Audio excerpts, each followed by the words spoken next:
My name is Rebecca Lawson, and I never imagined that changing the locks on a house could completely change my marriage, but that was exactly what happened. My husband, Ethan, had been traveling for work for almost 3 weeks when his mother, Patricia, came to stay with me. At first, I thought having her around would make things easier. I was wrong. Patricia had never been particularly warm toward me. She had always believed that her son could have married someone more suitable.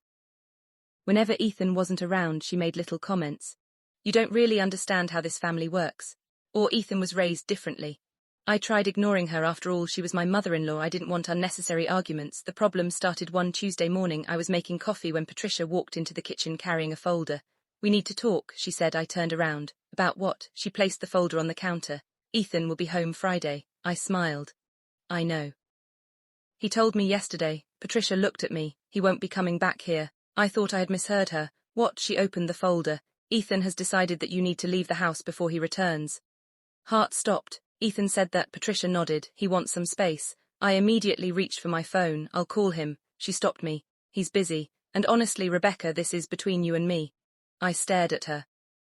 "You're telling me my husband wants me out of my own home?" She gave me a cold smile. "It's not your home."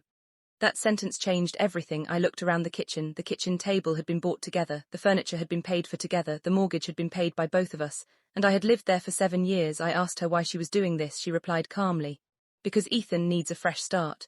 I called Ethan, no answer. I called again, nothing. Then I sent him a message. "Your mother says you want me out of the house before you come home. Is that true?" He didn't respond. Patricia watched me. "You see, he doesn't want to talk to you." I felt embarrassed, angry, and completely betrayed, but I didn't pack. Instead, I went upstairs and opened the drawer where we kept our mortgage documents. I started reading. The house was jointly owned. Both our names were on the title. I checked the date. 7 years earlier. I called the bank. The representative confirmed that both Ethan and I were listed as owners. Then I called an attorney. She listened carefully. "If your name is on the title," she explained, "your mother-in-law cannot simply order you out. And neither can your husband without following the proper legal process." I asked her what I should do. She told me not to make any threats, not to destroy anything, not to escalate the situation, just document everything. So I did. I photographed the folder Patricia had brought.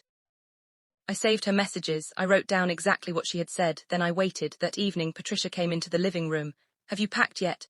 "No," she frowned. "You need to understand that Ethan has made his decision." "Like to hear that decision from Ethan." "He doesn't need to explain himself to you." I looked at her. "He's my husband. I'm his mother." That was when I realized something. This wasn't really about Ethan. Patricia wanted me gone, but I didn't understand why. The next morning, she brought a moving company estimate. She had already planned everything, my furniture, my clothes, even the date, Friday morning before Ethan supposedly returned. I looked at the document, then I asked one question. "Who hired them?" Patricia smiled. "Ethan." I nodded. "Okay." She seemed surprised that I wasn't fighting. That afternoon, I called my attorney again. She told me to stay calm. Then she asked me something that changed everything. "Rebecca, are you sure Ethan actually told his mother to remove you?" I thought about it. "Have you spoken to him directly?" "He hasn't answered." She paused. "Then don't assume anything." That night I couldn't sleep. At around 2 in the morning I went downstairs for water. I noticed Patricia's purse sitting on the dining table. Beside it was her phone. The screen lit up with a message. I didn't touch it. I didn't need to. The notification showed the sender. It was Ethan. The message preview said, "Mom, please stop. I never told her to leave." Hands went cold. I read it again. Patricia had lied. She had invented the entire story. The next morning I confronted her. "Ethan never told me to leave." She froze. "Messaged you last night." Her face changed. She immediately became defensive. "You shouldn't be looking at my phone." "I didn't." She didn't answer. Then she said something I will never forget. "You don't deserve him." I stared at her. "That's why you're doing this." She crossed her arms. "You've controlled his life for years." I shook my head. "No, I've supported him." She walked away. A few hours later, Ethan finally called. His voice sounded exhausted. "Rebecca, what's happening?" I told him everything. There was silence. Then he said, "My mother told me you had agreed to leave." I couldn't believe it. "She told me you wanted me gone." I never said that. Stayed silent for several seconds. Then Ethan asked, "Why would she do this?" I didn't know, but we were about to find out. Ethan came home earlier than expected. When he walked through the front door, Patricia was waiting for him. She immediately started crying. She attacked me. I almost laughed, but Ethan didn't. He looked at me, then he looked at his mother. "Mom, why did you tell Rebecca I wanted her out?" Patricia started crying harder. "I was trying to protect you." "From what?" "From her." Shook his head. "You lied to both of us." Patricia finally admitted it. She had been trying to break us apart. She believed Ethan had changed after marrying me. She thought I had taken him away from his family and she wanted him back. But then Ethan noticed something on the table, the folder, the moving estimate. He picked it up. "Where did you get this?" Patricia didn't answer. He looked at me. I explained everything. Then I showed him the documents proving that we jointly owned the house. Ethan sat down. He looked completely defeated. "I can't believe this." Patricia said quietly, "I only wanted what was best for you." Looked at her.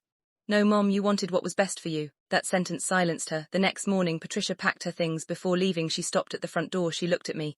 "I hope you're happy." I replied calmly. "I don't want you to be unhappy. I just want you to stop deciding what happens in our marriage." She didn't respond, then she left. For several weeks afterward, Ethan and I barely talked about what happened. We were both trying to understand how something so serious could have happened so quickly. Eventually, we decided to go to counseling, not because our marriage was over, because we realized we had allowed someone else to interfere with it for too long. Months later, Ethan changed the locks, not because he wanted to keep his mother out forever. He simply wanted the house to remain our private home. Then he gave me the new keys. I looked at them and laughed. "You know what's funny?" "What? Your mother wanted me out before you came home." Smiled sadly. "And instead I came home and changed the locks." I shook my head. "No, I handed him the keys. We changed them. That was the difference. For years I had thought marriage meant becoming part of someone else's family. I eventually learned that marriage also meant building boundaries around the life two people had chosen together." Patricia eventually apologized. It wasn't immediate. It took almost a year, but one afternoon she came to our house and asked if we could talk. She admitted that she had been jealous. She admitted that she had blamed me for changes in Ethan's life. And she admitted that telling me to leave had been one of the worst decisions she had ever made. I accepted her apology. But I didn't forget what happened. Because forgiveness doesn't mean pretending something never happened. It means refusing to let it control your future. Today, Ethan and I still live in the same house. The same kitchen, the same living room, the same front porch, but everything feels different. Not because we changed the locks.